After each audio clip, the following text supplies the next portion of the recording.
Bien, esta será la primera clase de anatomía, ¿sí? Hablaremos sobre todo de conceptos generales de anatomía, ¿sí? Lo que necesitaremos para poder analizar el movimiento después en gestos deportivos, como vemos en el vídeo, ¿sí?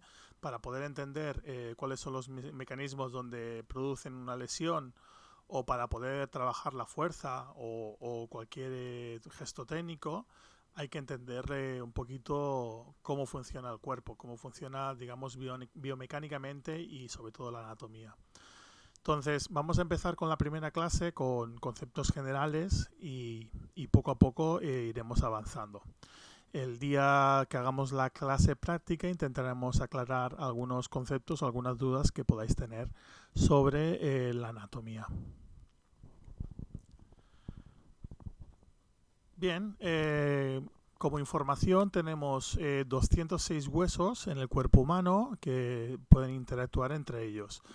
Algunos huesos son de carácter largo, otros son huesos de carácter corto, huesos planos o irregulares. Vemos alguna imagen, por ejemplo aquí tenemos un típico hueso largo, ¿sí? En este caso diría que es el fémur, ¿vale? Un hueso plano, ¿de acuerdo? O hueso corto. Y a partir de ahí, por ejemplo, podemos tener huesos también irregulares, de formas diferentes. Vamos a hablar un poco de los huesos largos, que son un poco los que más se van a involucrar en el movimiento y que a nosotros nos puede interesar más, ¿sí? Sobre todo son los que se encargan principalmente del movimiento. Tenemos lo que se llama una diáfisis o una epífisis. Si hablamos de la diáfisis sería lo que marca aquí, ¿ves? Tenemos aquí la diáfisis, sería el componente, vemos aquí que hay como una línea, ¿sí? Ya hablaremos de ella, que va de línea a línea, sería la parte central del hueso, ¿sí? La diáfisis. Y entonces después tenemos lo que es la epífisis sería la parte superior del hueso. Esta línea que estábamos hablando, ¿sí? Que es esa línea que en los niños es de cartílago, ¿sí? Es una línea, se le llama la línea de crecimiento. Puede ser complicada si hay una fractura, ¿vale? Por ejemplo, aquí encontramos una fractura, ¿sí? De tibia, donde justo se fractura en la línea, ¿sí? De crecimiento. Esto puede llegar a provocar una cojera, ¿sí? Puede afectar el crecimiento del niño. Por esto estas fracturas en estas zonas es muy complicadas. Tanto por ejemplo, esta es muy radical, pero por ejemplo la de peroné es bastante típica. Después, en el huesos largos, bueno, en todos los huesos, vamos a encontrar una cosa que se llama el periósteo, ¿sí? Que sería esta mallita que tenemos aquí, ¿vale? Esta mallita que recubre el hueso. Y muchas veces donde se insertan pues, los tendones de los músculos y cosas así. Una de las lesiones típicas de pretemporada, diferentes deportistas, pero sobre todo en atletismo por el tipo de calzado que llevan, es la periostitis, y entonces es una inflamación de esta telita que cubre el hueso, ¿vale? Periostitis. Todo lo que acaba en itis sería una inflamación. Si seguimos avanzando con esa anatomía del cuerpo, o sea, del hueso largo, perdón, encontramos una superficie articular, que sería, bueno, lo que encontramos la parte blanquita digamos, de los huesos, que, pues, cuando la parte articular, ¿sí? Con otra. Si hablamos sobre todo de los huesos, tenemos que tener en cuenta que hay diferentes partes del hueso que tienen unos nombres, pero que son importantes saberlas. ¿Por qué? Porque al final es donde va a haber una inserción de un ligamento, de un músculo, bueno, un tendón, mejor dicho, ¿sí? O va a haber algún tipo de parte del cuerpo humano que esté insertada allí. ¿Sí? Por ejemplo, aquí tenemos una tuberosidad, ¿sí? Que sería, por ejemplo, esta de aquí, ¿sí? Un proceso, que el proceso sería el proceso coracoides, por ejemplo, que sería esta palanquita o este trocito de hueso del omoplato que sale por aquí, ¿vale? O un tubérculo, que lo tenemos aquí abajo, por ejemplo, en el fémur, donde se insertan varios músculos aquí, ¿sí? Esto sería una inserción de varios músculos. Y diferentes, bueno, hay Hay más, pero en un principio estas son las principales. Vamos a ver un vídeo de una parte del cuerpo humano y va a hablar de estas tuberosidades o procesos o tubérculos donde se insertan los músculos. Retomaremos el conducto de los aductores en la observación de los vasos sanguíneos. Examinemos ahora los músculos que producen la flexión en la articulación de la rodilla. Observaremos de nuevo los principales flexores, los 3 músculos isquiotibiales y los 2 flexores menores, el sartorio y el grácil. Aquí están de nuevo los músculos isquiotibiales. En el lado medial se muestran el semimembranoso y el semitendinoso. Como ya hemos observado, ambos nacen de la tuberosidad isquiática y se insertan en la cara medial de la rodilla. El semimembranoso aquí y el semitendinoso aquí.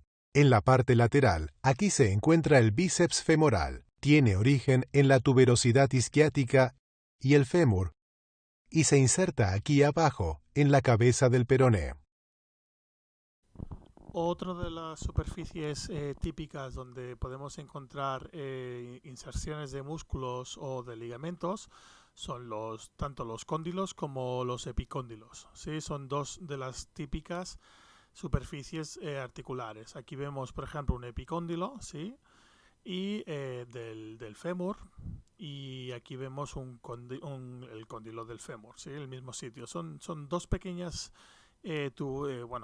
tuberosidades que salen por el lateral del hueso y donde se insertan diferentes tendones o ligamentos que podamos encontrar. Después podemos encontrar, obviamente, una superficie articular que es la parte de arriba del hueso. ¿Vale? Vamos a ver otro vídeo para que veamos cómo hay epicóndilos y cóndilos en diferentes partes del cuerpo humano.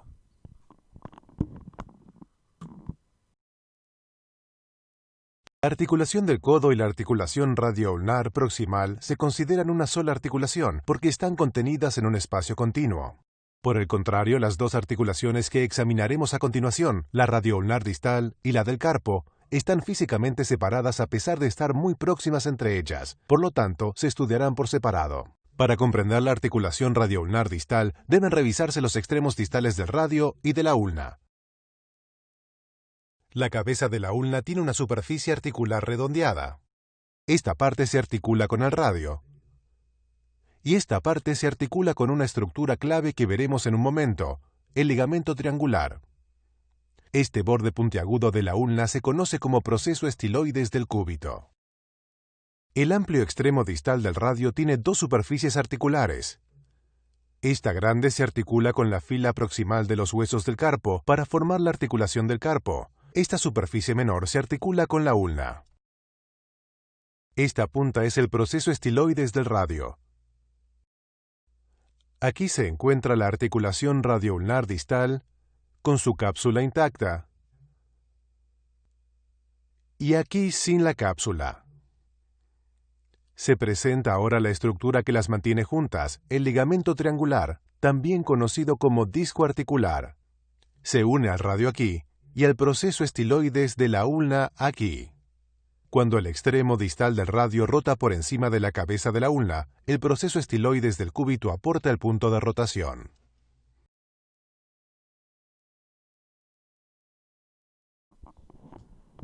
Bien, lo que hablaremos ahora son de diferentes tipos de articulaciones que podamos encontrar en el cuerpo humano.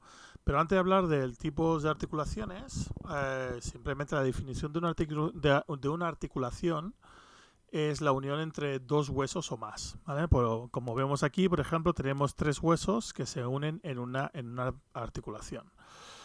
Esta articulación normalmente está unida por ligamentos que van a mantener y van a dar estabilidad a la articulación. Estos ligamentos suelen ser bastante elásticos y para poder permitir el movimiento. Y la función principalmente de estos ligamentos es estabilizar la articulación. Bien, vamos a ver las formas de las articulaciones que tenemos. Tenemos 2 tipos, las diartrodias y las sinartrodias, perdón. ¿De acuerdo? Si volvemos para atrás, las diartrodias tienen varias. ¿Sí? Las diartrodias en un principio son las que son articulaciones con movimiento, con bastante movimiento. Tenemos una en formato de bisagra, ¿sí? Que veremos después. Después tenemos otras que son en formato esféricas, otras que son irregulares, condilias, de silla de montar, que se le conocen, trocleoides de pivote, y esas serían el tipo de diartrodias. Después las sinartrodias no tienen casi separación, las otras sí que tenían separación, las diartrodias, y no tienen casi movimiento, no se mueven. El ejemplo sería las articulaciones de los huesos de los cráneos, por ejemplo. ¿Vale? Nos centraremos principalmente en las diartrodias, que son las que nos preocupan a nosotros principalmente. Bien, aquí tenemos una articulación de bisagra, ¿sí? Troclear, que es interesante tenerla en cuenta, porque el movimiento que hace la articulación de bisagra es, como el nombre lo indica, es movimiento de bisagra, ¿sí? Abre y cierra. Entonces, podemos encontrar que una articulación del codo, por ejemplo, es una articulación de bisagra, ¿sí? O la articulación de la rodilla es una articulación de bisagra. Vamos a ver un ejemplo de un vídeo. Vamos a tirar adelante hasta que llegamos a la zona que nos interesa. Estos están haciendo cadera. Vale, fijaos, este es un típico movimiento de calentamiento que se hace en diferentes deportes. En este caso es el básquet. Fijaos lo que están haciendo los niños. Están haciendo un movimiento circular con la rodilla.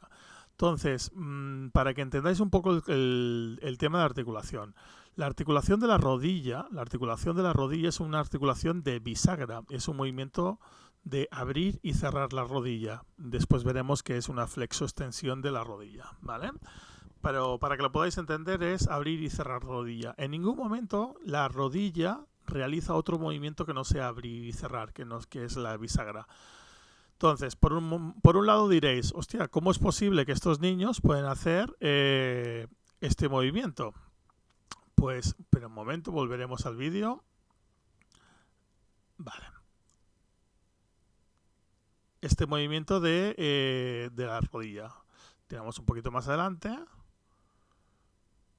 No sé si estaba por aquí.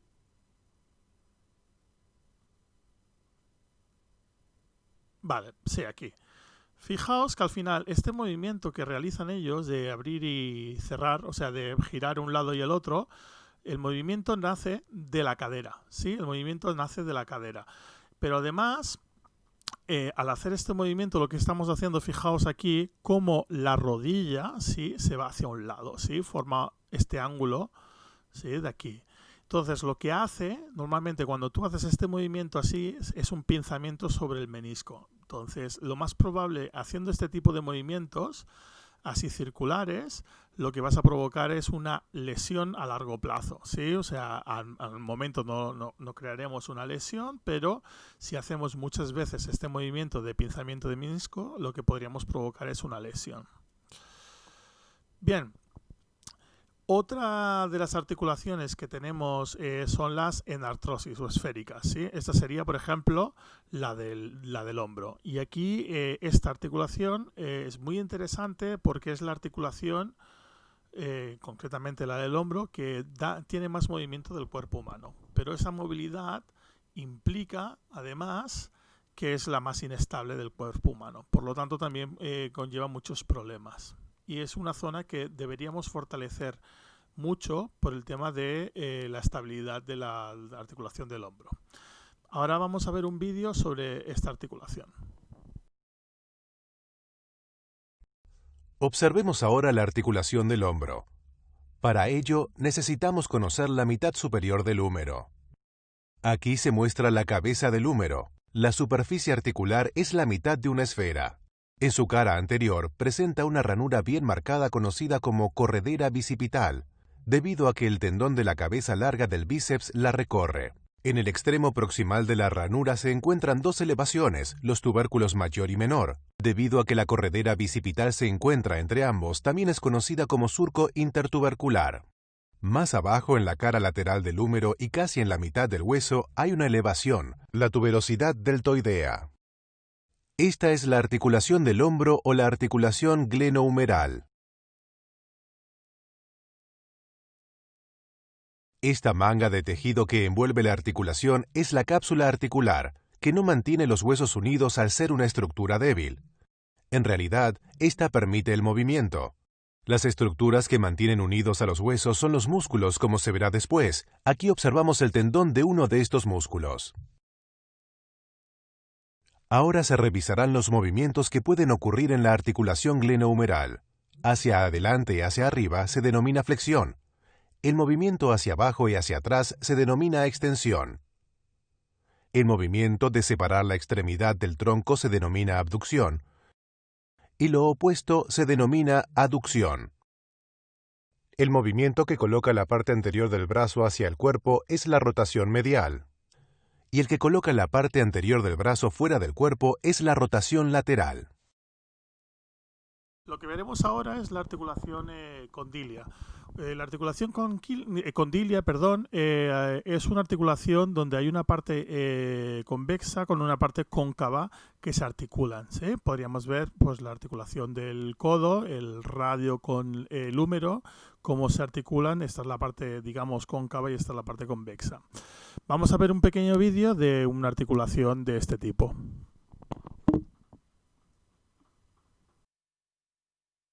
Revisemos ahora esta singular articulación, la articulación del codo, en la cual suceden dos cosas bastante diferentes. El húmero se articula con los huesos del antebrazo para formar la articulación del codo, y los huesos del antebrazo se articulan entre sí, formando la articulación radioulnar proximal. Se presenta aquí la articulación sin su cápsula laxa y con sus ligamentos intactos. Aquí está la cara anterior de la articulación en extensión. Y aquí está la cara posterior de la articulación flexionada. La importancia estructural a comprender es este destacado ligamento, que no solo mantiene unido el lado radial del codo, sino que también sostiene la móvil cabeza del radio en su lugar en contacto con la ulna. Tiene dos partes. Esta parte es el ligamento colateral lateral, radial. Esta parte es el ligamento anular. Se extraerá el húmero de la imagen durante un momento para poder apreciar la articulación radioulnar proximal. Se presenta ahora la incisura troclear de la ulna. Aquí está la cabeza del radio vista desde arriba. Y este es el ligamento anular que junto con la incisura radial de la ulna conforman una perfecta concavidad para que la cabeza del radio rote en ella. Aquí se aprecia el ligamento anular. Ahora lo que hablaremos son de los tendones, ¿sí? Que son diferentes a los ligamentos. Los ligamentos unen dos huesos, ¿vale? Y el tendón lo que hace es unir el músculo con el hueso, ¿sí? Veríamos aquí un ejemplo de un tendón. Vamos, la parte, digamos, blanca, ¿vale? La parte blanca, digamos, del músculo que sale en los dibujos sería la parte tendinosa del músculo, ¿sí? Aquí vemos, por ejemplo, un ligamento. Y aquí veríamos un tendón de uno de los músculos que está cortado aquí. ¿Vale? El tendón no es tan elástico como el ligamento, pero tiene una parte, digamos, elástica. Una parte elástica que tiene el propio músculo. ¿De acuerdo? Pero no sería tan resistente, no sería tan elástico como podría ser un ligamento. Y no es la parte contráctil del músculo, sino es simplemente tejido conectivo.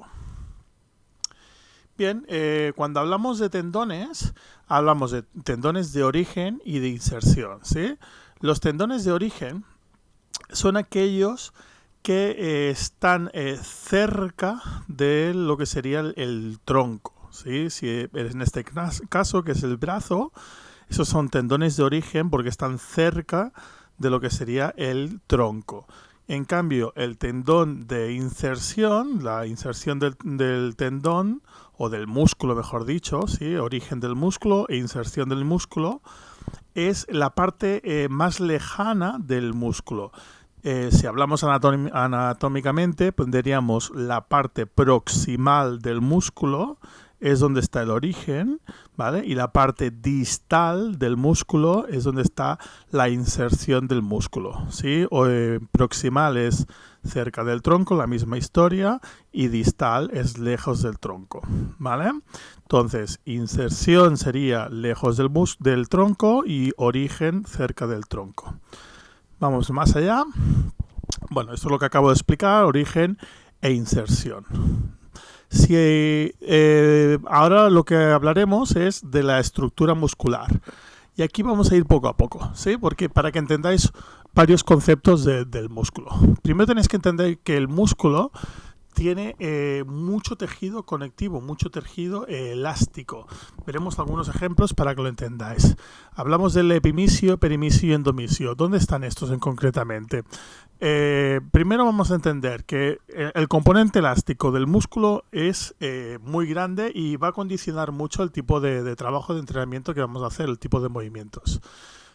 Os recordamos el periósteo, que sería ese tejido elástico que tenía el hueso, ¿vale? Estamos hablando después del tendón, que sería la parte, digamos, final del músculo, donde une el músculo con el hueso. Todo esto es tejido conectivo, pero después tenemos que sumar más cosas. La fascia, que es parecido al periósteo, pero en cambio esto es la fascia, es lo que envuelve al músculo, es la misma telita, del mismo estilo que el periósteo, pero en el caso del músculo.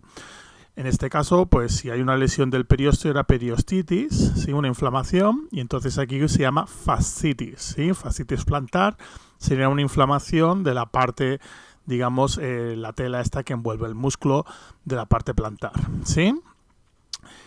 Después tenemos más tejido elástico, que es el epimisio, ¿sí? El epimisio es la siguiente capa, ¿vale? A la fascia y que envuelve todo lo que sería el músculo, ¿vale? Es un poquito más interna, es el epimisio. Después tenemos el endomisio, el perimisio, que sería lo siguiente, o sea, el epimisio sería esta franjita que está rodeando el músculo, ¿vale? Y el perimisio sería estas franjitas que va rodeando lo que son las fibras musculares, ¿vale? Sería todo el alrededor de estas fibras. Y finalmente tenemos el endomisio, que sería este tejido conectivo que hay entre medio de las fibras musculares. Todo esto es tejido conectivo y tejido elástico, ¿vale? Después entenderemos por qué de la importancia de ese tejido elástico. Bien, sigamos. Después tenemos, dentro de lo que es la fibra muscular, que es lo que acabamos de ver, tenemos las miofibrillas, que esta sería la parte contráctil del músculo. Dentro de esas miofibrillas encontraremos el sarcoplasma y el sarcolema. Ahora lo veremos. Están compuestas las miofibrillas de una parte contráctil. Ya lo veremos, que son la actina y la miosina. Fijaos. El sarcolema, ¿sí? El sarcolema, que es lo que hablamos. Fijaos, hemos hablado de la fascia, epimisio, endomisio, perimisio, que son esas funditas, ¿vale? Si sacamos una fibra muscular, fijaos que estamos aquí, aquí encontraremos que hay una capita elástica también que envuelve a esta fibra muscular, ¿vale? Que eso se llama sarcolema. Y el tejido conectivo que hay entre medio de estas fibrillas, ¿vale? Se llama, sarcoplasma, ¿sí? El sarcoplasma son ese tejido conectivo que hay entre medio. ¿De acuerdo? Bien. Vuelvo atrás y solo para que lo entendáis. Esto es Espera, quitaremos el sonido para que no se escuche. Vale. Bien, la importancia de ese tejido conectivo al final es cuando nosotros hacemos entrenamiento pliométrico o multisaltos, lo que estamos entrenando es el tejido elástico del músculo. Sí que estamos trabajando la parte contráctil del músculo, pero al haber un componente excéntrico, que cuando hagamos fuerza ya lo hablaremos, todo el tejido elástico del músculo y de lo que es, el hueso, músculo y ligamentos, toda la parte conectiva, se está trabajando cuando hacemos multisaltos o pliometría. Porque cuando hacemos un trabajo excéntrico, sobre todo en la caída del salto, que es en este caso estos ejercicios, lo que se está estirando es el tejido conectivo, porque las fibras se están contrayendo y el músculo se está estirando, por lo tanto hay una parte que se alarga, ¿no? Y esa parte de alargamiento es la parte conectiva. ¿Sí? Para que entendamos un poquito más allá el músculo, vamos a hablar de la estructura del músculo. La miofibrilla tiene una parte contráctil que son los sarcómeros. Ahora lo veremos. Fijaos, lo que sería el sarcómero, ¿sí? Sería esto, sería toda esta parte que es la parte contráctil de la miofibrilla. Bien, vamos allá. Seguimos avanzando. Después hay unas bandas, ¿sí? Unas bandas de actina y miosina, ¿sí? Unas bandas de actina y miosina y una parte elástica también, que son considerados como las líneas Z. Vamos a verlo. Fijaos, vamos allá. La línea Z sería esta banda elástica que mantiene la estructura, ¿sí? De la actina. O sea, esto sería lo que contiene la actina, este puente de aquí. ¿Vale? Si vamos más allá, veremos como la actina, que está en azul, ¿sí? Que serían estas bandas azules, ¿vale? Esto de aquí, ¿vale? Tenemos la línea Z, que es la que une las actinas, ¿vale? Y la prolongación de esto sería este puente azul que tenemos aquí. Finalmente tenemos la miosina, que es la parte del medio, ¿sí? De estos puentes. Fijaos, aquí este puente rojo, ¿vale? Que sería la miosina. Bien, si seguimos avanzando, tenemos las bandas A o la zona H. Y finalmente dentro encontraremos los puentes cruzados, que los veremos en movimiento más adelante. Fijaos, vamos a verlo. La banda A sería estos puntitos, ¿sí? Que son aquí, que también es elástico y que son los que mantienen la miosina en su estructura, ¿vale? Y la zona H, digamos, es la zona del medio, que es la parte que se acorta cuando hay una contracción, ¿vale?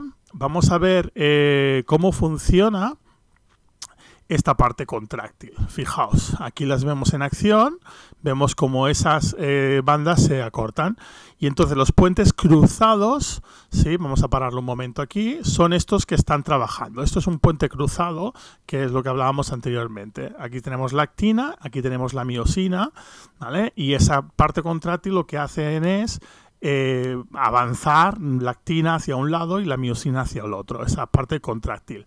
Para que se dé esto, lo veremos en sistemas energéticos, necesitamos energía, que es el ATP, ¿sí? Y obviamente lo degradarán, se convertirá en ADP y ATP, ¿vale?